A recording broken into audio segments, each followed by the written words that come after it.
আমি সবাইকে হাত জোর অনুরোধ করছি, আমাকে শুনছেন, পর্দার আড়াল থেকে যে মায়েরা বোনেরা শুনছেন, সবার কাছে দুটো হাত জোর করে বলছি, কখনো কাউকে কষ্ট দিবেন না। নিজে ভেঙে চুরে চুরমার হয়ে যান, নিজে কষ্ট পেয়ে ভেঙে শেষ হয়ে যান, কাঁদেন, আল্লাহর কাছে দাঁড়ান, তাহাজ্জুদ পড়েন, সেজদায় কান্না করেন, নিজে শেষ হয়ে যান, মানুষকে কষ্ট দিবেন না। এটা বড় মারাত্মক বড় একটা অপরাধ। এটা আমরা ফিল করি না, আমাদের ভেতরে রিয়েলাইজেশনটা নাই, মনের প্রশান্তি হারিয়ে ফেলব। খবরদার, বিয়ালাত, মানুষকে কষ্ট দেবেন না, 1 নাম্বার। 2 নাম্বার যে বিপদ আছে সেটা হচ্ছে যারা মানুষকে কষ্ট দেয় তারা তাদের লাইফ থেকে অনেক দামি একটা জিনিস হারায় ফেলে। এটা আমি আমার রিয়েল এক্সপিরিয়েন্স থেকে বলছি, দেখে বলছি, বুঝে বলছি। যারা মানুষকে কষ্ট দেয় তারা তাদের লাইফের সবচেয়ে মূল্যবান জিনিসটা একটা সার্টেন পিরিয়ডসে হারিয়ে ফেলে, হারায় যায়, বুঝেও না, মানুষ টেরই পায় না, আল্লাহ কেড়ে নেয়। এটা করবেন না। যদি নিজের ফেভারিট জিনিস হারাতে না চান, প্রিয় জিনিস যদি হারাতে না চান, মানুষকে কষ্ট দেবেন না। এটা খুব খারাপ, এটা খুব মারাত্মক জঘন্যতম অপরাধ।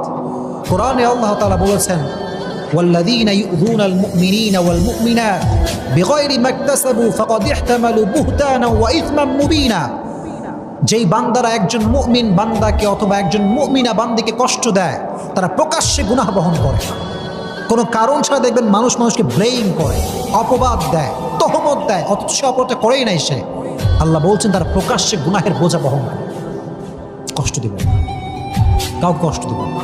নিজে কষ্ট পেয়ে শেষ হয়ে যান, কান্দেন, পাগলের মতো চিৎকার করেন, যাই হোক না কেন, মানুষকে কষ্ট দিবেন না। 2 নাম্বার বিপদ। 3 নাম্বার যেটি ঘটে সেটি হচ্ছে যে মানুষকে কষ্ট দেয়, মানুষের মন থেকে আল্লাহ তাআলা তার ভালোবাসা দূর করে দেয়। যদি আপনি আমাকে কষ্ট দেন, আমি কষ্ট পেলাম, অনেক কষ্ট পেলাম, আপনি মনে রাখবেন এটার ব্যাড ইফেক্ট যেটা আপনার লাইফে ঘটবে সেটি হচ্ছে মানুষের মনে আপনার জন্য কোনো ভালোবাসা থাকবে না।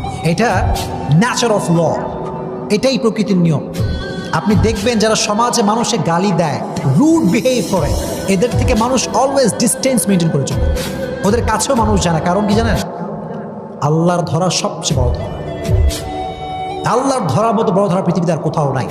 এই জন্য যখন মানুষকে কষ্ট দিবেন, মানুষের হৃদয় থেকে আল্লাহ তাআলা আপনার প্রতি যে রেসপেক্টটা ছিল, যে সম্মান ছিল, যে লাভ ছিল, এটা আল্লাহ দূর করে দিবেন।